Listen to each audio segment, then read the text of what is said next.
குழந்தை அவதரிச்சால் பிராட்டியுடைய அம்சமாக ஸ்ரீ ருக்மிணின்னு பேரு. எப்படி வளர்ந்தாங்கிறத இங்க அற்புதமாக சொல்ற.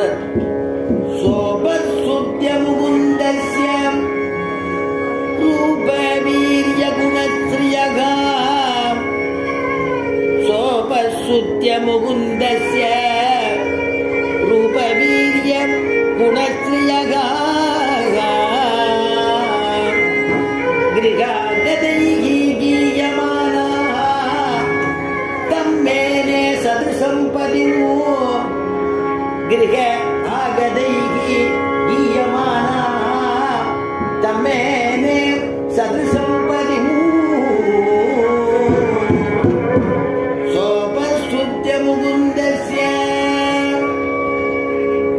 ஆச்சரியமான அந்த அரண்மனையில பரம பாகவதெல்லாம் வருவாளாம், மகான்கள்லாம் வருவாளாம்.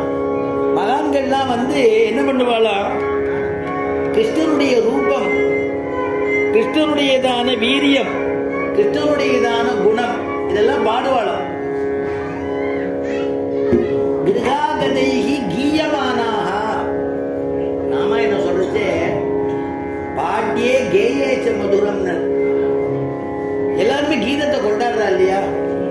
அதனால கிருஷ்ணனுடையதான ரூபம், குணம், அவனுடையதான வீரியம் இதை கொண்டாடி பாட்டு பாடி திருநாம சங்கீர்த்தனம் பண்ண பண்ண சோபஸ்ருத்ய சா அவள் அதை கேட்டு கேட்டு கேட்டு என்ன ஆச்சுன்னா மனசுல போய் தானும் பாட ஆரம்பிச்சா கிருஷ்ணனை. நமக்கு கணவன் ஒருத்தன் கிடைச்சான்னா கிருஷ்ணன் தான் கிடைக்கணும் அப்படின்னு ஒரு திட சித்தம் முடிவு பண்ணிட்டாளாம்.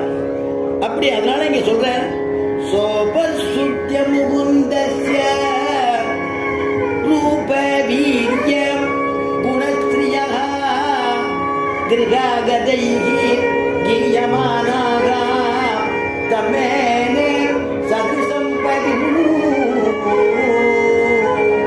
தனக்கு சமமான சதுசமான பதி யாருன்னா, புருஷன் யாருன்னா கிருஷ்ணன் தான் அப்படின்னு தீர்மானிச்சுட்டாலும்.